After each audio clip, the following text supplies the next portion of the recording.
An Empire of Ice and Fire by Longclaw 1-6. Chapter 3.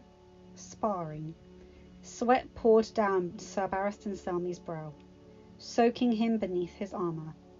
Many trained knights would say they got used to it, but the Lord Commander of the Night King's Guard knew that such was a lie.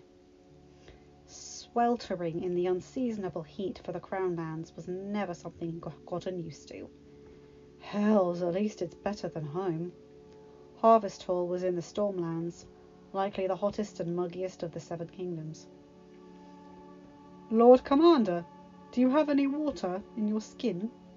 Sir Jaime Lannister drew Sir Barristan Selmy's attention back from across the doorway, equally as uncomfortable in his bright bronze armour. Guzzled it dry about half an hour ago. Didn't anyone teach you to conserve your... seven hells. What was truly the point? Barristan grabbed his off his belt. It sloshed within the leather pouch, barely any. He kicked back half down his gullet and tossed it to Sir Jaime for the rest. Luckily, a servant just happened to be passing by. "My lady," he called out, respectful as his knighthood demanded of him. The girl, an itty-bitty thing, barely 10 and 3. "Yes, my lord," she squeaked softly, curtsying. Barristan smiled sweetly, as did Sir Jaime. "Would you please fill our water skins to the brim? It is quite hot. And be quick about it, 'cause there's a silver stag in it for you if you do." Jaime winked. Barristan rolled his eyes. The Kingslayer can't help but let out the unctuous charm. He was a good fighter, and had a good heart, but was arrogant in the extreme. Blushing like mad, the girl took the water skins and ran off, eager to collect the reward from the handsome Lion of Lannister. "Must you do that?" Jaime shrugged. "She gets silver, we get water earlier. Who's harmed?" "A little humility goes a long way, Sir Jaime." Suddenly the click of heels alerted them to a very important visitor. Barristan immediately bowed. "My queen." Queen Cersei Lannister was worse than her brother. All of his arrogance with none of his charm. Rhaegar dodged an arrow with this one. Though things ended horribly, Barristan knew that his old friend was spared at least this. "Where is my husband?" she hissed out, seeing the knight as nothing but furniture. Normally Jaime was assigned to her, but the king made the change personally. Cersei knew this. "He is in there, isn't he?" A loud, boisterous laugh left the king's chambers. "His Grace is preparing for our departure to Winterfell, my queen." No sooner had Barristan say it than another, far more feminine squeal followed, joined by another, higher pitched and distinctly different. The embarrassment Sir Barristan felt paled in comparison to the queen, who reddened like a ripe tomato, shaking from anger and humiliation. Who can blame her for being so bitter? "Don't go in there, sir, my queen." Jaime seemed to catch himself. Robert says something here, I'm not saying it. At the unmistakable voice of King Robert Baratheon, Cersei turned away and stormed off, storm clouds crackling above her. Barristan scowled at the frown and a defeated husk of a man. "Gods, Rhaegar, why didn't you win on the Trident?" He asked such a question often. Each time he received no answer. Muscles straining, Jon brought the sword against the practice dummy dragged into the courtyard at Illyrio's orders. The oily merchant may be as trustworthy as a snake to both honest northerners in his care, but he did make a legitimate effort to make them feel welcome and comfortable. Honing his fluidity and ease of swordsmanship on the thick wood, Jon knew it wasn't the same as having a sparring partner. His father was, however, overseeing a delivery of inland grain to the port, so the dummy would have to do. It had been 1 week since he and his father had arrived. 1 week since the fateful feast. Since that night, overlooking the narrow sea. Dodging an imaginary swing, Jon reflected on the time he spent with Ned.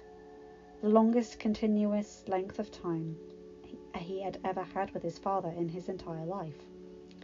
He wouldn't have traded it for anything in the world, no matter the back-breaking and stressful work at the docks managing the grain.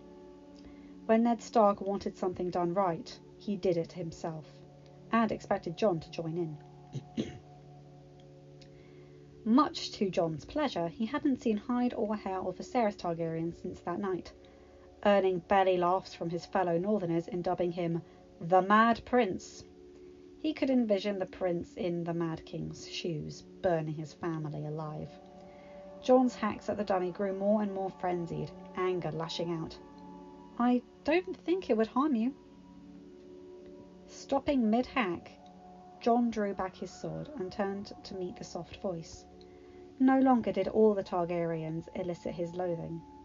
Faced with the silver waves and lovely kind face of Daenerys Targaryen, here was one that challenged his preconceptions. "My lady," he remarked, bowing, "I did not hear you come by." Dany couldn't help the small upward curve of her lips. "It seems that there is a running problem with you." Ghost, waiting on the sidelines, was immediately up and at Dany's side. Double the size Jon had found him, he wagged his tail in excitement. Beaming, the princess gently knelt to pet him. The snow-white direwolf rolled onto his back, enjoying the attention. Jon smiled. Ghost had taken an immediate liking to Daenerys. It surprised, but did not disappoint him. Over the week since he had arrived with Lord Stark, she often sought out his company, mostly during the evenings. Dany hadn't been able to get Jon Snow out of her mind following their chat by the sea, and in the stress and chaos preceding the date she would be presented to the Dothraki, the distraction he gave her was most welcome. A northern warrior that can't watch his back. Not a good thing. Nodding modestly, Jon wiped his sheen of sweat from his brow. "Perhaps it is because of your gentle feet, my lady," he deadpanned. "Small enough to sneak up on a person." She snorted, not helping the unregal girlish giggle that left her lips. Viserys would not have been pleased at her behaviour, but in present company she didn't care. There was something about Jon Snow that disarmed her, drawing out a part of her that had been suppressed long before. "He is a bastard, while I am my brother's valuable asset. Ones that have had their humanity marked as less than others." The handsome northerner was largely the same as her. Dany figured that was what drew them together. "Are you always this witty?" The brooding look returned. "I wouldn't know." Even with Robb and Arya, he rarely talked more than what was needed, always mindful of Lady Stark or Sir Roderick. Jon knew that only Ned's presence and Arya's stubbornness allowed him to spend time with his siblings at all. Seeing Dany's face fall at his mood, it tugged on Jon's heartstrings. Despite always being beautiful, this beautiful vixen deserved nothing but happiness. Of this he was certain. "Want to know something about my sister Arya?" he asked, trying to change the subject.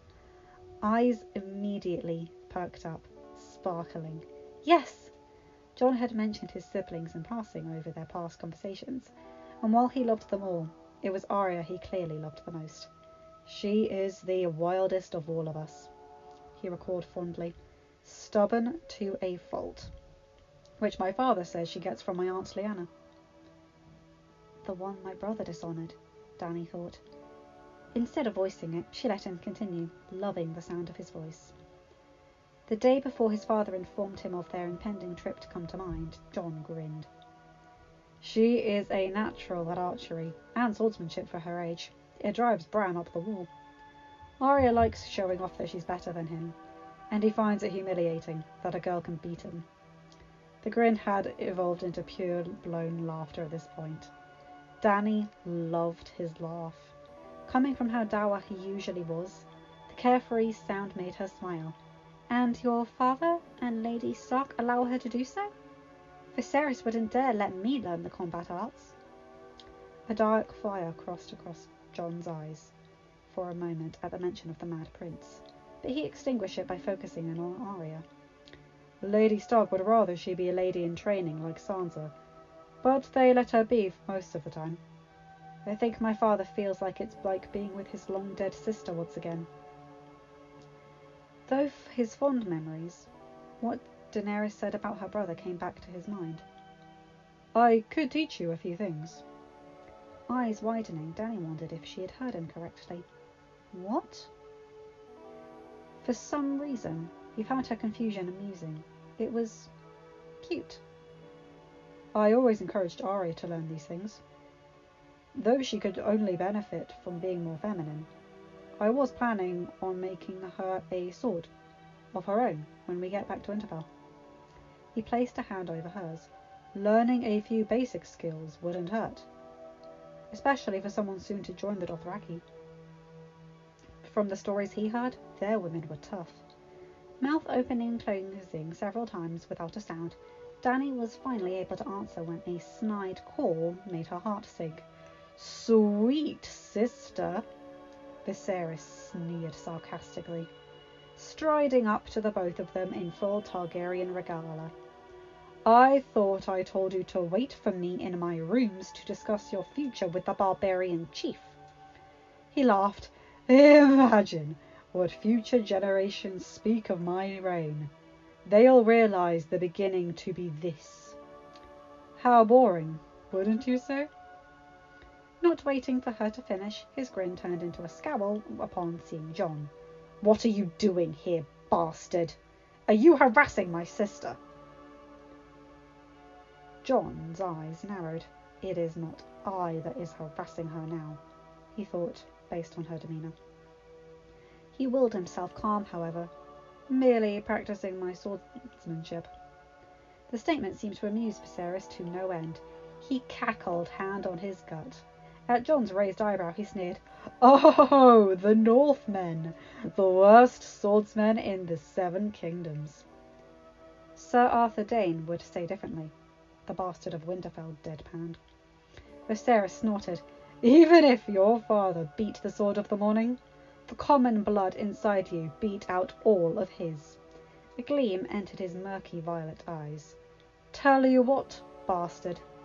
If you think you are so skilled, then fight me. He drew his own blade, the steel glinting in the sun. Staying silent, Jon turned away. He wasn't going to take the bait. Viserys, please, Daenerys pleaded, tugging on his shoulder, pale with fear. The prince's head swiveled to Daenerys, blazing with anger. Hands off me, slut!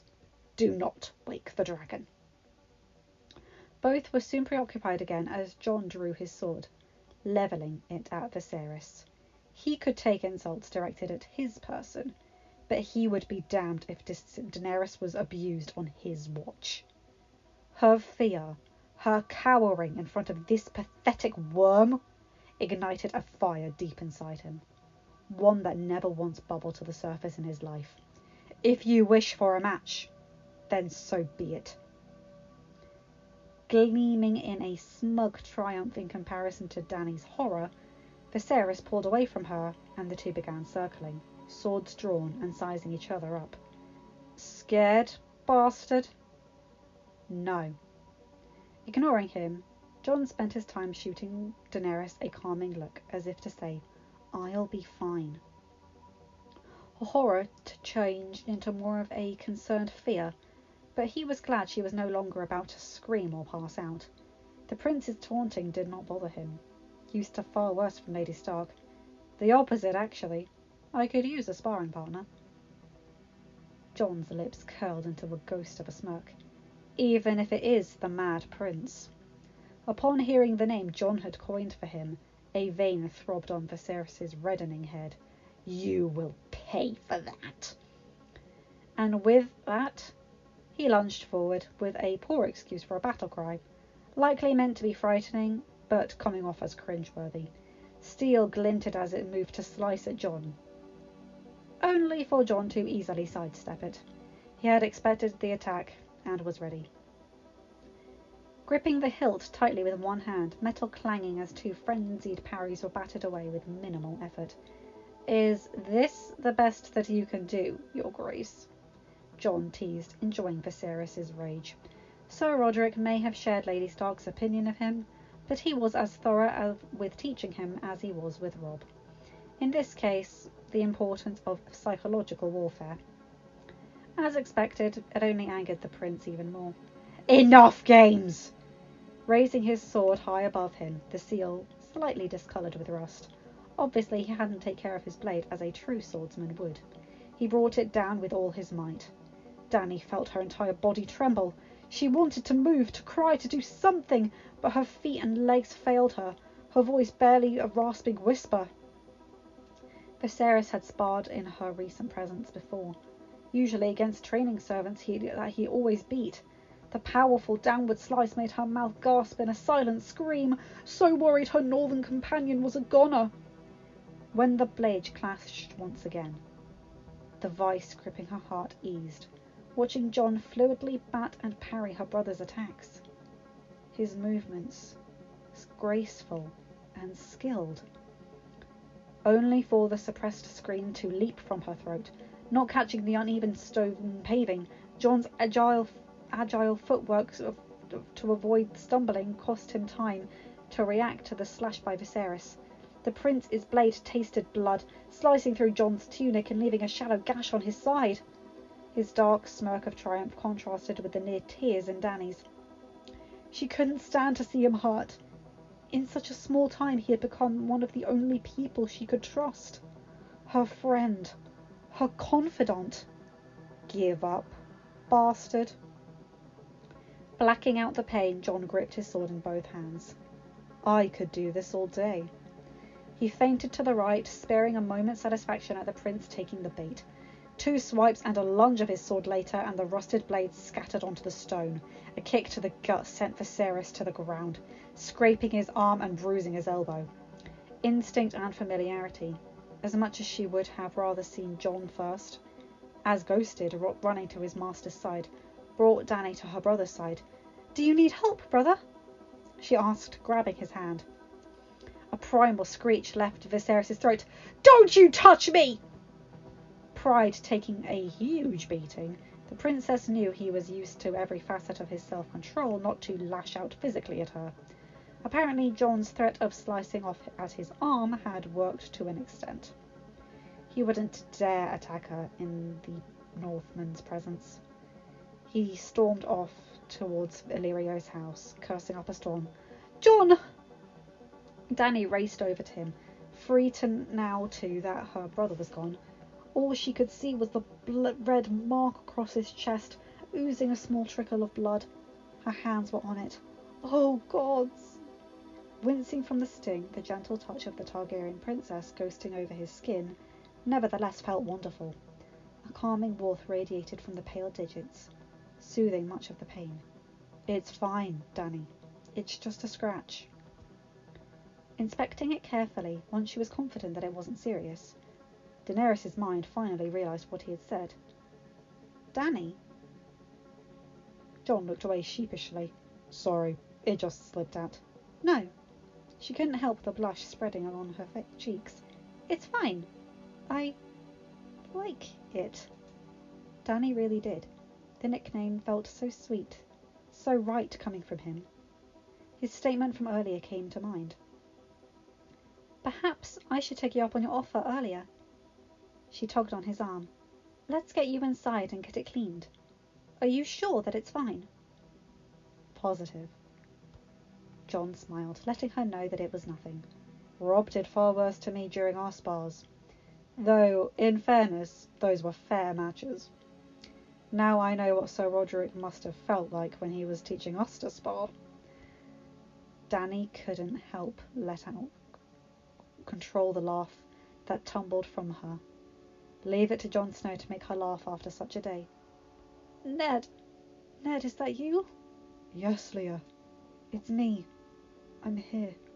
Ned, you have to promise me that you'll protect him. Promise me, she pleads. Protect? Protect who? Ned. His name is Jaehaerys Targaryen. You have to promise me that you'll protect him. If Robert finds out, he'll kill him, like poor Aegon and Rhaenys. He is the true king.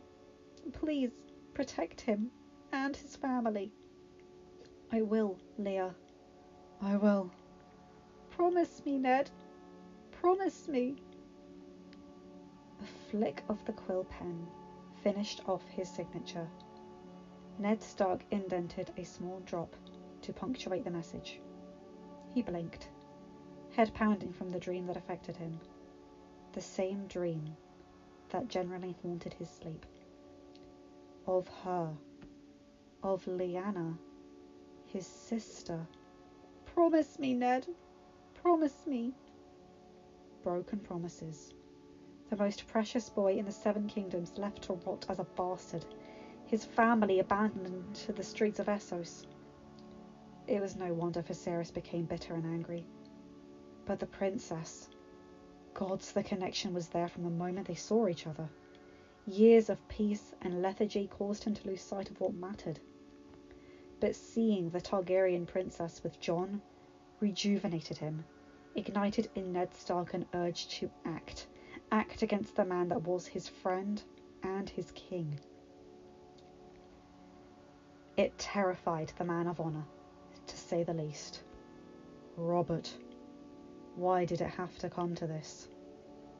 Shaking his head out of the painful thoughts, Ned gave his letter a once-over, as condensed and small as possible to fit onto the large piece of raven parchment. The Lord of Winterfell quickly read it over. There was so much to convey in so little space, but his brother needed to read it.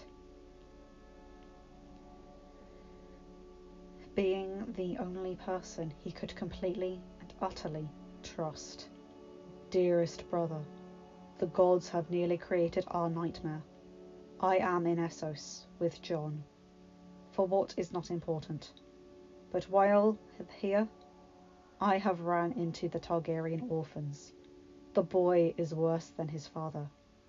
While the girl, she and Jon have grown close during our time here. And I fear the worst. Well, gods, have I been a fool? I do not regret how I saved Jon from what would have befallen him, but locking him away, allowing his only other family to flee into Essos alone and scared. Robert is my friend, but can I truly live with myself if I support his false claim on a lie? Support someone that is ruining the kingdoms? Support someone who would kill the one thing left of Lyanna, if he could, not to mention her family by marriage? I want to save them, brother. The prince is as mad as his father, but the princess... I want to save them all, but I don't know what to do. I will likely return within a few weeks, and will send another raven to you when I arrive at White Harbour. Please be ready to ride to Winterfell, for we need to speak. Only the gods know at this point what I will end up doing. Be ready for anything, Ned. He was supremely confident that Benjen would come. The lead ranger of the Night's Watch loved Jon, probably more than anyone in the family aside from Arya, and had kept the secret for longer than even Ned. Never indecisive or lost, on this he needed his brother. There was literally no one else he could turn to. For the aviary, where Illyrio kept his ravens, always fully stocked due to the plethora of dealings undertaken by the head of the Merchant Guild of Pentos, Ned caught the sound of merry laughter from the gardens. Resting on a stone bench underneath an acacia tree were the subjects of his dilemma, engrossed in an amiable conversation. Jon's direwolf ghost resting in Daenerys' lap, licking her face as she laughed. It was as if all the pain and apprehension was gone from her face, leaving nothing but a radiant beauty in its wake. And Jon, the reserved brooding present even during light moments, was fully gone. His smile was completely genuine. Ned had only seen it once before, for a moment after Arya was born, and Jon was able to hold her. While the smart thing would have been to keep Jon and the Dragon Princess apart, his heart warmed at seeing his son so happy and content. If only you were here to see this, Leah. Given all that had happened, remembering her was bittersweet. It was at these times that he hated both Robert and the Mad King for bringing it about. Everything was simply so unexpected. The chances of running into the last Targaryens with Jon at his side so remote, he had never even considered it possible. Yet, here she is. The bell could not be undone, so he would have to bear the brunt of it. The girl you promised to protect. Promise me, Ned. Promise me. Delivering the message to the Ravenkeeper and watching him ready the black bird, Ned formulated what he would need to do, allowing parts of his mind to turn that hadn't worked in ages, forcing himself to play the Game of Thrones, to act in a manner unbecoming of an honourable man. Promise me, Ned. Promise me. I will, Leah. I will. For first on his list was Jon. He couldn't know the truth. Not yet. The boy wished to go to the Night's Watch, and Ned knew Lyanna would gut him alive if he let Jon go. But there was a storm on the horizon. Perhaps it is the safest place for him to be. Viserys was a lost cause. Anne would be left to wither. There was no way around it, however distasteful. Yet, what of Daenerys? Jon is in love with her, and she with him. He could see it, plain as day, even if they didn't. She would be sold like a broodmare to the Dothraki Carl, and they weren't known for their kind treatment of women. I can't let it. But where would she go? Gods, his head hurt just thinking about it. There were no easy answers, especially for a northern fool. And it was at these moments that Ned envied the Lannisters. At least their patriarch knew how to play these games. Excuse me, is this the home where Viserys and Daenerys Targaryen are residing? That voice. Never in his future years would Eddard Stark ever forget that voice. Turning the corner of the grounds, there he was, older and weathered, but there he was. A man Ned had sentenced to death. Jorah Mormont. End of chapter. Hope you guys enjoyed this. I'm absolutely adoring this. Ned having his little dilemma and that flashback with Lyanna. That is so heartbreaking. I mean, Lyanna was really young when that happened. Anyway, and Dany and Jon, I'm going to say this a lot, but in this fic, they are adorable together. It is so sweet. And I really like the idea of Jon teaching Dany how to use a sword. I mean, that's just awesome on so many levels. And little sweet innocent pre-dragon Dany playing with Puppy's ghost with little baby Jon. I mean, he looks baby-like comparison to his older years. I mean, it's just adorable. They're so sweet and innocent, and we know the storm that's coming for them, so these moments are so lovely. Anyway, writing to Benjen, Ned playing the Game of Thrones. Oh, Eddard, I hope you know what you're doing. Kidding, I've read this fic like 5 times. I know exactly what's going to happen. Anyway, remember to like, comment and subscribe and hit that bell to get notified whenever I upload a new video. Have a good day, night or whatever time zone you're in. Bye my guys, girls and non-binary pals. I'll see you in another video. Remember to check me out on Twitter. Bye!